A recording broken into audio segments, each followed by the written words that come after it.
Trying to contain that area and G8 protesters or people from approaching this part of Queen Street. But really, this is willful damage. This is people trying to create a problem.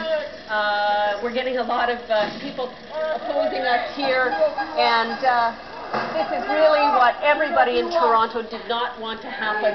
Just a bunch of Ela tá falando, trouble todo on mundo the não street quis que with, acontecia isso, né?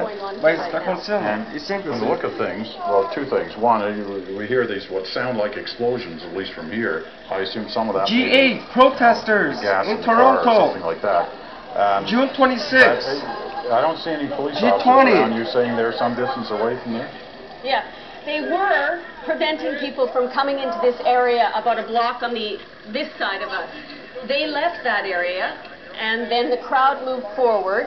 It's a small crowd, and got into this area and immediately started to do this damage. There's another row of police beyond here, and yes, you're quite right, those explosions are all to do with the car and whatever fumes and gas are exploding within the vehicle. Yeah, it's hard to determine how to describe this situation. Like, is this an out-of-control situation in downtown Toronto? You're talking about no police being around. They were there a moment ago, and now they've moved off to some other area. You got people here. Well, they're not carrying placards. They're not part of the protest movement. No, they're not. They're not. These are the people that everybody was worried about who are simply creating trouble here. There are no protesters around here. I've been in the streets of Toronto all day. There's no sort of legitimate organized movement here. This has become kind of a cat and mouse game with police on the streets of Toronto. The crowds seem to move where the police are, and then when the police disperse, they move forward.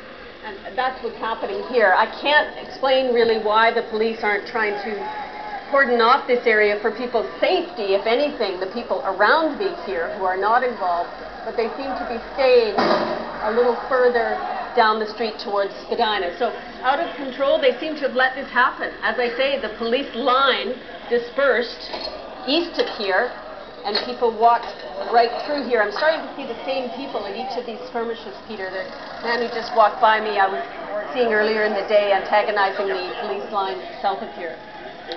All right. You take care of yourself there. Now, viewers probably wondering who this fellow is behind you, but he's working with us, and yeah, he's watching your watching back. my back. Yeah, absolutely.